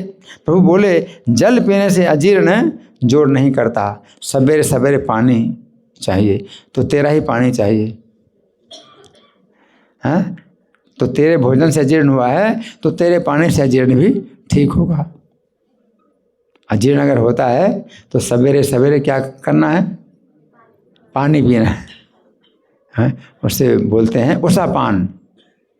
3 प्रकार के पान होते हैं, उषापान और तक्रपान और पयपान। उषापान होता है सवेरे सो कर के उठे तो पानी पिया जाता है। फिर तक्रपान होता है ताकि दोपहर में जो है छाछ पी जाती है, और पयपान होता है रात में दूध पिया जाता है। तो 3 प्रकार के पान होते हैं, है ना। तो उनका समय होता है ना। तो भगवान बोले जल पीने से अजीर्ण जोड़ नहीं करता, तेरे अन्न से अजीर्ण हुआ है, और औषधि भी तेरा ही जल चाहिए, तेरा ही जल चाहिए। भगवान देव भक्ति के कितने जो है तब साथ रहते हैं कि तेरा ही चाहिए मुझको पानी। पानी भी और कहीं से नहीं पीऊँगा, तेरा ही पानी पीऊँगा। अब तूने भोजन कराया तो पानी भी दे। भोजन तो कराया तूने, तो मैं रोक नहीं पाया, मैं रोक नहीं सकता, तू देता है तो मुझे खाना ही पड़ता है। अब पानी तो मुझे मांगना पड़ेगा तुझसे। तो भगवान मांग रहे हैं पानी भी दे तो, है ना। इतना कहकर मुरारी का जल पात्र प्रभु ने उठा लिया और भक्ति रस पूर्ण उस जल को पीने लगे। जल पात्र उठाया और पीने लगे, भगवान पीने लगे। इस कृपा को देखकर मुरारी बेहोश हो गए। हरि बोल। बेहोश हो गए, बेहोश हो गए। की लागी चिकित्सा कर अन्य व पाचन विष्टम्भे मोहोर तोर अन्य रे कारण। जल पान अजीर्णकारी तेनारे बल तोर अन्य अजीर्ण औषध तोर जल। एते बलि धरे मुरारी रे जल पात्र जल पिए प्रभु भक्ति रस पूर्ण मात्र। और मुरारी गुप्त का परिवार महाप्रेम में रोने लगा। पूरा परिवार रो रहा है महाप्रेम में। ऐसे हैं प्रभु, ऐसा है उनका भक्ति योग, और ऐसे हैं उनके दास। तीनों को जो है क्या करें, ऐसे हैं, ऐसे प्रभु है और ऐसे उनके भक्त हैं, और ऐसा उनका क्या है, भक्ति योग है। इस प्रकार भक्ति का प्रकाश श्री चैतन्य की कृपा से हुआ। मुरारी गुप्त के दासों ने जो कृपा पाई उसे नदिया के भट्टाचार्य पंडित देख तक नहीं पाए। बड़े बड़े भट्टाचार्य पंडित उसी में मतलब फूले हुए हैं कि हमें तो बहुत शास्त्रों का ज्ञान है, हम तो भट्टाचार्य हैं। उन्हें तो देख भी नहीं सकते ऐसी कृपा को। जो मुरारी के गुप्त के घर में दासों ने पाया, है ना। हे न प्रभु हे न भक्ति योग हे न दास, चैतन्य प्रसाद है ला भक्ति रे प्रकाश। मुरारी गुप्त रे दास जे प्रसाद पाइल, से न दिया रे भट्टाचार्य न देखिल। मुरारी गुप्त के दासों ने जो कृपा पाई, उसे नदिया के भट्टाचार्य पंडित ना देख पाए। विद्या धन मान प्रतिष्ठा इससे कुछ नहीं होता है। क्या? विद्या धन मान प्रतिष्ठा इससे कुछ नहीं होता है। भक्ति फल तो वैष्णवों की कृपा से ही मिलता है। मुरारी गुप्त के घर में जो सेवक रहते हैं उन्हें तो कुछ नहीं करना पड़ा, और सब जो है प्रभु की स्वयं सब कृपा और लीला और उनकी महिमा वो देख रहे हैं। वो कुछ भी नहीं कर रहे हैं, केवल भक्ति की सेवा से ही। उनका कोई गुण नहीं है ना, वो सब जो है पा रहे हैं। वैष्णवों के दासी दास जो भी कोई क्यों ना हो, वे सर्वोत्तम ही है, ये वेद में प्रकट है। इस प्रकार मुरारी के ऊपर महाप्रभु नित्य प्रति कृपा करते थे। भाइयों, मुरारी की अद्भुत कथाओं को सुनो, और सुनने से भक्ति दान प्राप्त होता है। हरि बोल हरि बोल। विद्याधन प्रतिष्ठाए किछु नहीं करे, वैष्णवेरे प्रसाद वैष्णवेरे प्रसाद से भक्ति फल धरे। जैसे के न है वैष्णवेरे दासी दास, सर्वोत्तम से ए वेदेरे प्रकाश। एक दिन महाप्रभु ने श्रीवास के मंदिर में हुंकार करते हुए अपनी मूर्ति प्रकट कर दी। श्रीवास के मंदिर में हुंकार करते हुए अपनी मूर्ति प्रकट की। चारों भुजाओं में क्या है? शंख चक्र गदा पद्म। हरि बोल। शंख चक्र गदा पद्म धारण किए, और प्रभु विश्वम्भर गरुड़ गरुड़ कहकर पुकार रहे हैं। अब कमी किसकी है? गरुड़ की कमी। तो गरुड़ गरुड़ कहकर के पुकार रहे थे। उसी समय मुरारी गुप्त आवेश में भरे हुंकार करते हुए श्रीवास के भवन में आ पहुंचे। अब ये तो हनुमान जी है ना, लेकिन जब गरुड़ गरुड़ पुकारा तो गरुड़ के भाव में आ गए मुरारी गुप्त, है ना। तो हनुमान जी की गति तो गरुड़ से भी ज़्यादा तेज है। तो जहाँ गरुड़ की आवश्यकता होगी तो हनुमान जी तो आवश्यकता वो क्यों नहीं पूरी करेंगे? वो तो गरुड़ की आवश्यकता तो कुछ भी नहीं उनके लिए, है ना। तो मुरारी जो है गरुड़ के आवेश में आ गए और श्रीवास के भवन में आ पहुँचे। उनकी देह में गरुड़ जी का भाव आ गया और बोले, मैं वही महाभाग गरुड़ हूँ। प्रभु विश्वम्भर गरुड़ गरुड़ कहकर पुकार रहे थे। मुरारी गुप्त बोले, ये रहा मैं आपका किंकर। मुरारी गुप्त बोला, मैं आपका ये किंकर हूँ। शंख चक्र गदा पद्म शोभेचारी कर, गरुड़ गरुड़ बड़े डाके विश्वम्भर। हे नई समय गुप्त आविष्ट हैया, श्रीवास मंदिर आया हुंकार करिया। गुप्त देह हैल महावैन ते भाव, गुप्त बोले मोई से गरुड़ महाभाग। प्रभु बोले, अरे बेटा तू ही तो मेरा वाहन है। भगवान क्या बोले?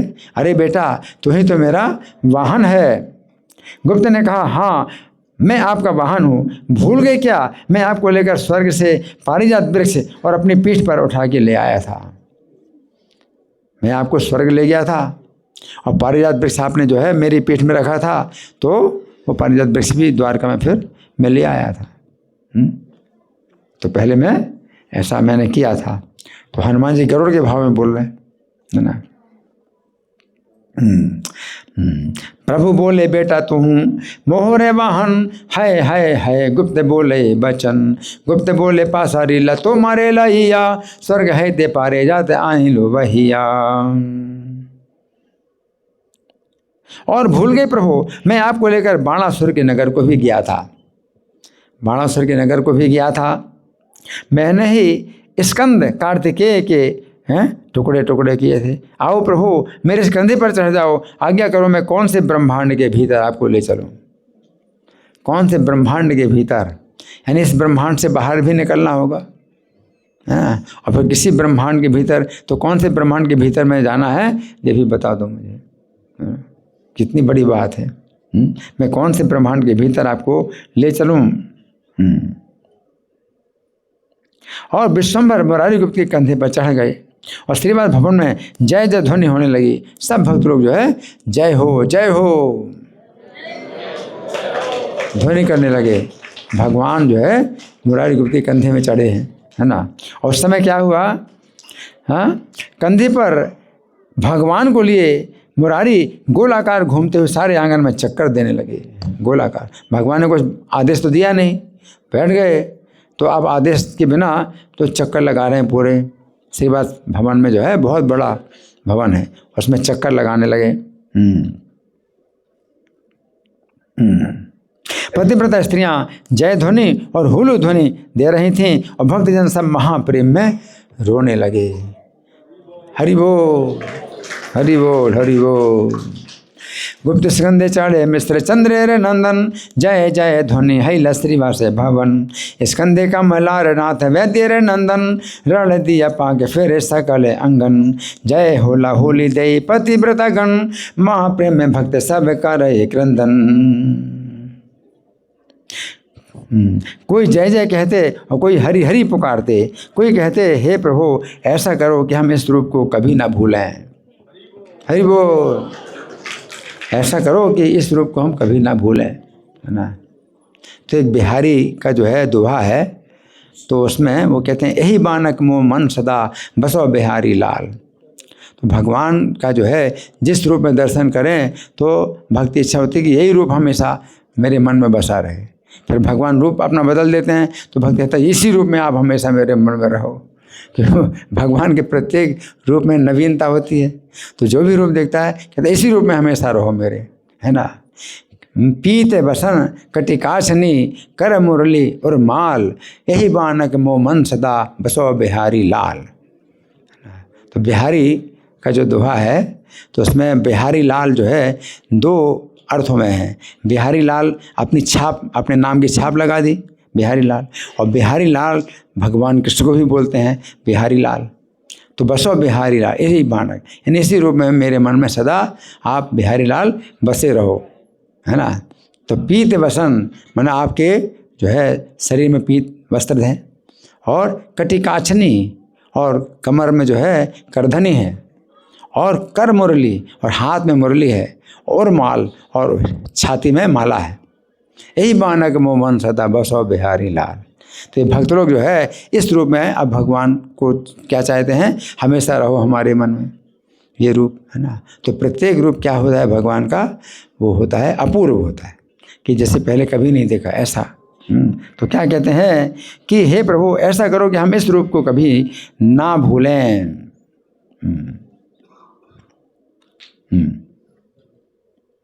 कि हो माल साठ मारे पर में उल्लासे, भाला रे ठाकुर मोर बलि के हासे। जय जय मोरारी वाहन विश्वंभर, बाहु तुलि के हो डागे करी उच्च स्वर। कोई परम उल्लास में ताल ठोंकते और भुजा फटकारते, कोई वाह रे मेरे ठाकुर कह कहकर हंस रहे थे, कोई भुजा उठाकर ऊंचे स्वर से कहते विश्वंभर के वाहन मुरारी की जय हो जय हो। श्री विश्वंभर मुरारी के कंधे पर झूम रहे थे और गुप्त बड़े उल्लास के साथ घर के भीतर चक्कर लगा रहे थे।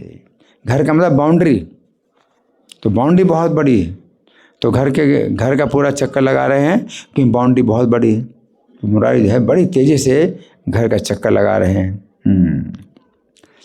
मुरारी रे कांधे दोले गौरांगे सुंदर, उल्लास से भ्रमाए गुप्त बाड़ी रे भीतर। सही नवद्वीप है ऐसा में प्रकाश, दुष्कृति न देखे गौर चंद्र रे बिलास। नवद्वीप वही है जहाँ ये सब लीलाएं हो रही हैं, परंतु दुष्ट लोग गौर चंद्र की इन लीलाओं को देख नहीं पा रहे हैं। फिर धन कुल मान प्रतिष्ठा से श्री कृष्ण नहीं मिलते हैं। लोग चाहते हैं धन मिले, कुल अच्छा कुल हो, सम्मान हो, प्रतिष्ठा हो, इससे श्री कृष्ण नहीं मिलते हैं। श्री चैतन्य तो केवल भक्ति के बस में है। धन कुल प्रतिष्ठा है कृष्ण नाही पाई, केवल भक्ति रे बस चैतन्य गोसाई। जिन्होंने जन्म जन्म में प्रभु की आराधना की, अब उनके दास दासी भी सुख से सब कुछ देख रहे हैं। दास दासी कुछ नहीं, उनका भगवान से कोई संबंध नहीं है। वो तो अपने जो है श्रीवास पंडित के घर में जो है रहते हैं, सेवा का कार्य करते हैं। हाँ, और उनको जो है सब कुछ मिलता है देखने को। फ्री में सब कुछ मिलता है। और बाहर के लोग जो है उन्हें कुछ मतलब उसका संकेत भी नहीं है उनके पास कि मतलब ऐसी अद्भुत लीलाएं हो रही हैं। उनका ज़रा भी जो है उनको जो है वो नहीं है, 1% भी नहीं उन्हें पता चलता, कुछ भी अंदाज़ा भी नहीं इतनी लीलाएं भगवान कर रहे हैं। अब उनके दास दासी भी सुख से सब कुछ देख रहे हैं। जिन्होंने देखा वे यदि कृपा करके कहें तो दुष्टों का चित्त ग्रहण नहीं करेगा। अगर वो बताएं भी तो दुष्ट लोग जो है वो समझेंगे नहीं। वो क्या कहेंगे, तुम लोगों का प्रलाप है ये तो सब हैं, ऐसे बकते रहते हो। इन बातों से क्या होता है, सब बातें हैं, खाली बातें हैं, कहने की बातें हैं। ऐसे लोग वो लोग समझ नहीं पाए कि भगवान अगर नहीं जनाएंगे ना तो सुन करके भी कोई व्यक्ति क्या होता है, जीरो का जीरो बना रहता है ना। तो ये है ना। मध्य खंड में गुप्त के कंधे पर प्रभु के चढ़ने की कथा है। जीव देखी लेके सेवा कृपा करे कहे, तथापि यह दुष्कृति रचिते नहीं लय। मध्य खंड गुप्त कांधे प्रभु रे उत्थान, सर्व अवतारे गुप्त सेवा के प्रधान। ये गुप्त सब अवतारों में प्रभु का प्रधान सेवक है। प्रधान सेवक हनुमान जी प्रधान सेवक है ना। इन सब लीलाओं की कभी समाप्ति नहीं होती, इनका केवल आविर्भाव और तिरुभाव होता है। यही वेद शास्त्र कहते हैं। ये सब लीला रे कभू अवधि ना है, आविर्भाव तिरुभाव यही वेद कहे। बाहरी शुद्धि आने पर गौरांग चंद्र कंधे से उतरे। अब जब बाहरी शुद्धि आ गई, अभी तो मतलब ईश्वर भाव में थे और 4 भुजाएं भी प्रकट कर दी थी। अब बाहरी शुद्धि आए है ना, तो 2 भुजाएं हो गई है ना, और मुरारी के कंधे से उतरे और गुप्त का गरुड़ भाव भी शांत हो गया। गरुड़ भाव शांत हो गया गुप्त का, है ना। गुप्त के कंधे पर प्रभु के चढ़ने की कथा बड़ी निगूढ़ है, इसे कोई कोई ही जानते हैं। मुरारी पर प्रभु की कृपा देखकर सब वैष्णव धन्य धन्य कहकर प्रशंसा करने लगे। ये बड़े निगूढ़ कथा के हो जाने, गुप्त कांधे महाप्रभु कैला आरोहणे। मुरारी रे कृपा देखी वैष्णव मंडल, धन्य धन्य धन्य बलि प्रशंसे सकल। धन्य है भक्त मुरारी, इनकी विष्णु भक्ति सफल है। इनकी ये शक्ति है कि विश्वंभर का साहस में कंधे पर चढ़ा लेते हैं। मुरारी गुप्त के ऐसे अनेक पवित्र चरित्र हैं जो जहाँ तहाँ प्रभु ने उनके साथ किए हैं। धन्य भक्त मुरारी सफल है विष्णु भक्ति, विश्वंभर लीलाए वहाय जार शक्ति। यही मत मुरारी गुप्त तेरे पुण्य कथा, अविकत आशय जे कैला जथा जथा। तो मुरारी गुप्त की ऐसी जो लीलाएं हैं तो ये इकट्ठी नहीं मिलती हैं, कहीं कहीं तो ढूंढने पर मिलती हैं। तो मुरारी गुप्त के साथ भगवान ने जो व्यवहार किए तो इकट्ठा जो है नहीं मिलता है, तो अगर ढूंढेंगे तो जगह जगह मिलेगा। तो ये कथा जो है। एक दिन परम शुद्ध मुरारी अपने मन में अवतार पर विचार कर रहे थे। एक दिन क्या हुआ, मुरारी भगवान के अवतार पर विचार कर रहे हैं। अब ये तत्व से हनुमान जी हैं, तो हनुमान जी विचार कर रहे हैं क्या, जब तक प्रभु का अवतार है तब तक मुझे अपने लिए उपाय सोच लेना चाहिए। जब तक भगवान का अवतार है मुझे उपाय सोच लेना चाहिए। कारण कि श्री कृष्ण की लीला कुछ समझ में नहीं आती, ना जाने किस समय क्या कर डालेंगे। एक क्षण में तो लीला करते हैं और क्षण में उसे समाप्त कर देते हैं। जिन सीता जी के लिए वंश समेत रावण को मार डाला, उनको घर लाकर फिर किस कारण से छोड़ दिया है। तो इनकी लीलाएं तो मतलब सब एकदम से उलट जाती हैं, उलट पलट हो जाती हैं। तो वंश सहित रावण का वध किया और उनको घर में ला करके फिर छोड़ दिया, सीता जी का त्याग कर दिया, सीता का त्याग कर दिया।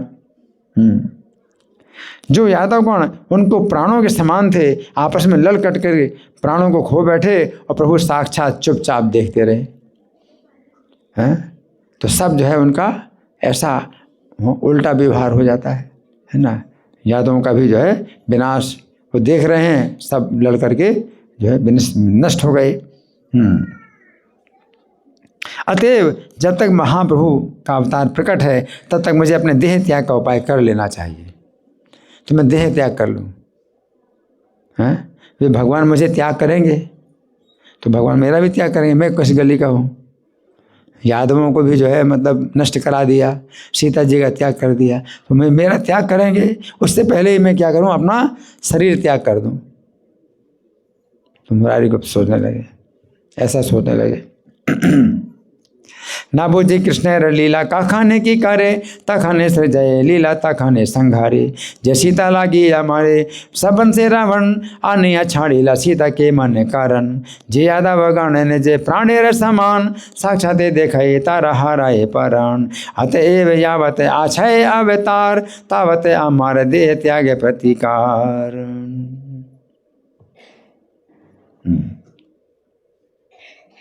इस प्रकार विरक्त हो गए मुरारी और मन ही मन सोचा, एक तेज धार वाली कटारी यत्न पूर्वक ले आए। एक तेज धार वाली कटारी यत्न पूर्वक ले आए, उसे लाकर घर के भीतर रख दिया। आज रात को क्या करना है, देह छोड़ना है, आज रात को देह छोड़ना है। ये सोच करके कटारी ले आए, घर में रख ली कटारी। देह एड़ी वार मोर ए से समय, पृथ्वी ते यावत आछय महाशय। एते के निर्वेद गुप्त चिंती माने माने, खरे सान काती एक आने ले थने। इस विचार से हृदय में प्रसन्न थे सब प्राणियों के अंतर्यामी विश्वंभर मुरारी के चित्त को जान गए। अब उनसे क्या छिपा, भगवान से क्या छिपा है। सब जान गए अंतर्यामी, जान गए, उससे लाकर जान गए और शीघ्रता करके मुरारी के घर आ गए। आज रात में घर छोड़ेंगे तो रात में ही आ गए जल्दी। घर में आ गए। मुरारी ने प्रभु की चरण वंदना की। प्रभु आसन पर बैठकर मुरारी के ऊपर बड़े दया युक्त होकर कृष्ण कथा कहने लगे। एक दिन मुरारी 116 सत्वरे आइला प्रभु मुरारी भवन, संभ्रम में करीला गुप्त चरण बंधन। आसन बसिया प्रभु कृष्ण कथा कहे, मुरारी गुप्त है बड़ई सदय। प्रभु बोले, गुप्त मेरी बात रखोगे। भगवान क्या बोले, गुप्त मेरी बात रखोगे। गुप्त बोले, प्रभु मेरा शरीर आपका ही है। गुप्त बोले, प्रभु मेरा शरीर आपका ही है। प्रभु बोले, ये बात सत्य है, क्या ये बात सत्य है? कि मेरी वस्तु को तुम नष्ट करना चाहते हो, हैं? और अभी कहते हो मेरा शरीर आपका है और उसको तुम नष्ट भी करना चाहते हो, तो मेरी वस्तु को तुम नष्ट करना चाहते हो, क्या सत्य बोल रहे हो? भगवान जो है उनको उनकी बात को पकड़ लिया, क्या ये बात सत्य है? गुप्त बोले, हाँ। गुप्त बोले, हाँ। तब प्रभु गुप्त के कान में बोले, वो कटारी मुझे दे दो।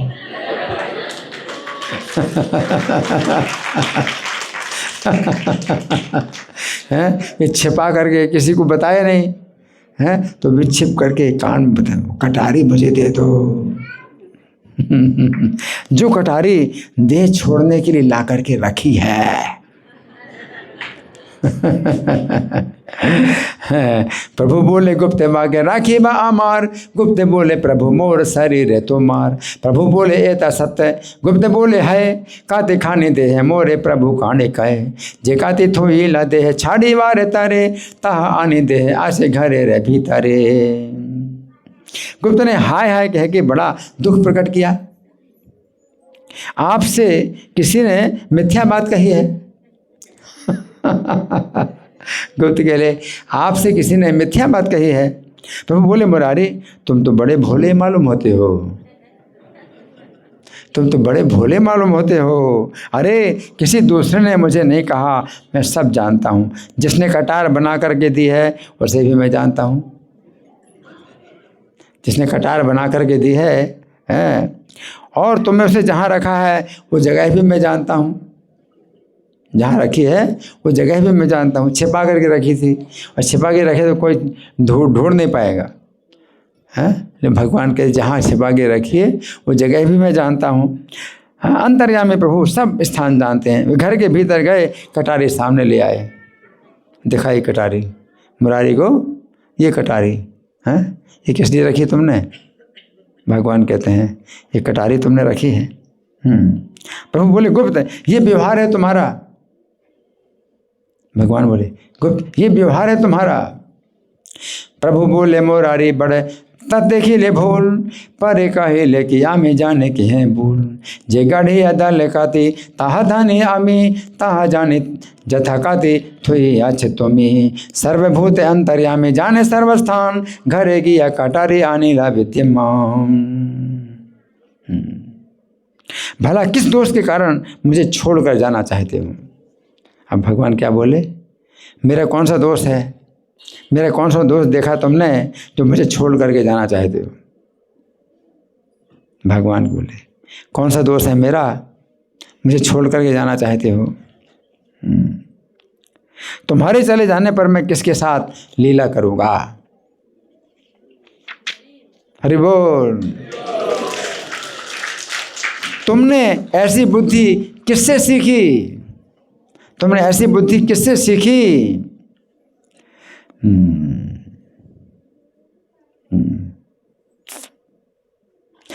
प्रभु बोले गुप्त यही तुम्हारे व्यवहार, कौन दो से आमा छाड़े चाहे जाई बार। तुम्हें गेले का हारे लाई या मोर खेला, हे न बुद्धि तुम्हें का रस्थाने वासी खीला। अब मुरारी तुम मुझे ये भिक्षा दो, ऐसी बुद्धि फिर कभी नहीं सीखोगे। ये भीख मांग रहा हूँ तुमसे। क्या क्या भीख मांग रहा हूँ? ऐसी बुद्धि कभी नहीं सीखोगे। ये भीख मांग रहा हूँ। भगवान देखो क्या कैसे भगवान है, भीख मांग रहे हैं, तुमसे भीख मांग रहा हूँ, ऐसी बुद्धि कभी नहीं सीखोगे।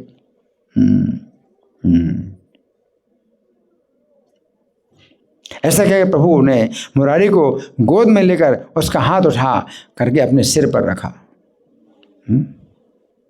उसका हाथ पकड़ के मैं अपने सिर पर रखा है, उसका हाथ उठा करके अपने सिर पर रखा और कहने लगे मेरे सिर की कसम है तुम्हें। क्या? मेरे सिर की कसम है तुम्हें गुप्त, मेरे सिर की कसम है जो तुम फिर कभी देह छोड़ने की इच्छा करोगे। भगवान क्या कह रहे हैं? मोर माता खाओ गुप्त मोर माता खाओ, यदि आर बार देह छाड़ी बार चाहो।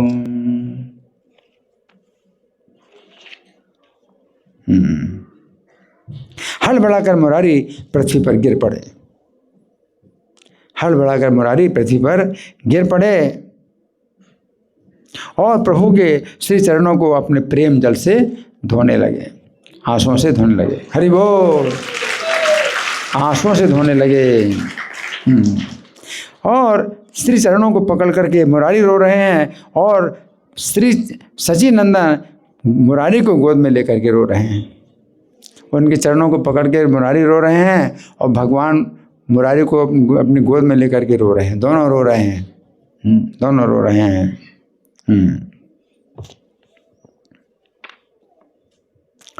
सुकृत मुरारी कांदे धरी आचरण, गुप्त को लेकर कांदे श्री सच्चिनंदन।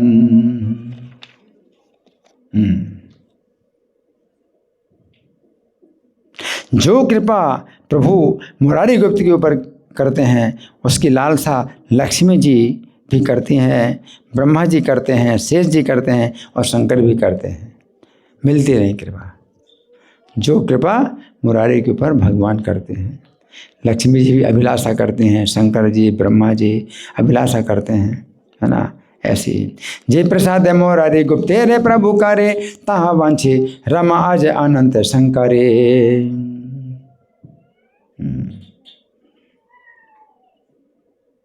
सब देवता श्री चैतन्य से भिन्न नहीं है।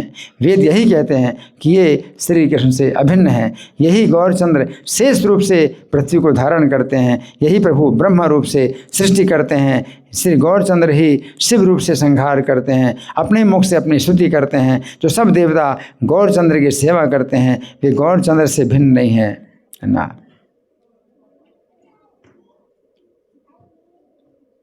यदि एक पक्षी भी श्री चैतन्य का नाम मात्र ले तो वो सत्य है कि वो चैतन्य के धाम को जाएगा।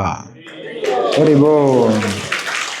पक्षी मात्र यदि बोले चैतन्य रे नाम से हो सत्य जाए वे के चैतन्य रे धाम। और यदि कोई सन्यासी भी गौरचंद्र को नहीं मानते तो उन दुष्टों को जन्म जन्म का अंधा जानो। सन्यासी होकर के भी, है ना, जन्म जन्म का अंधा। सन्यासी हो यदि नाही मारे, सन्यासी हो नहीं यदि नाही माने गौर चंद्र, जाने से दुष्ट गण जन्म जन्म अंध। जैसे तपस्वी के बेस में बटमार रहते हैं, वैसे निंदक सन्यासी भी दुराचारी हैं। निंदक तपस्वी और बटमार में भेद नहीं है, तो भी दोनों में निंदक ही बड़ा है, यही वेद कहता है। क्या मतलब? एक तो तपस्वी बटमार होता है, तपस्वी बटमार, तपस्वी के बेस में बटमार, क्या मतलब? जैसे बगुला तो तपस्वी के बेस में रहता है और क्या करता है? मछली मारता है। तपस्वी के बेस में, ऐसे बहुत से तपस्वी के बेस में रहते हैं, लेकिन वो करते क्या हैं? धोखाधड़ी करते हैं, धोखाधड़ी करते हैं। तो तपस्वी के बेस में बटमार। लेकिन तपस्वी के बेस में बटमार जो है उनसे भी ज़्यादा क्या है? निंदा करने वाला और ज़्यादा निंदनीय है, जो निंदा करने वाला है ना। निंदक तपस्वी बाटो यारे नहीं भेद, दुई दिन निंदक बड़े यही कहे वेद। तो नारद पुराण में कहा गया है, नारद पुराण में कहा गया है कि जो स्पष्ट रूप में पतित है वो भला अच्छा है। स्पष्ट रूप से पतित है तो वो अच्छा है, क्योंकि वो अपने अकेला ही गिरता है, परंतु ढोंगी बगला तपस्वी तो पाप की मूर्ति है, वो औरों को भी गिराता है। तो ये जो है प्रकटम पतितः श्रेयान एको यात्यथा स्वयं भगवृत्ति ही स्वयं पापः पातयत्यपरान अपि। जैसे डाकू लोग वन में अस्त्रों से मूर्छित करके लोगों के धन को लूट लेते हैं, वैसे बगले भगत भी अपनी दिखावटी पवित्र चरित्र के नुकीले बाणों से लोगों को मूर्छित करके उनका सर्वस्व हरण कर लेते हैं। हरन्दिदास्य वो कुट्याम विमोह अस्त्रे नीलाम धनम पवित्र रति तीक्ष्णाग्रैर बाणैरवम बकव्रता। बेचारे लोग तो तपस्वी के दर्शन को आते हैं, परंतु उन साधु जनों की निंदा सुनकर नष्ट हो जाते हैं, है ना। वो आते हैं भाई बड़े तपस्वी हैं, लेकिन वो तपस्वी क्या करता है? साधु की निंदा करता है। तो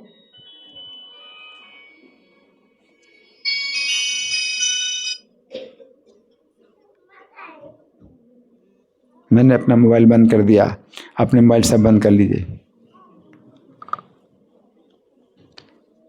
हाँ, तो मैं क्या बता रहा था?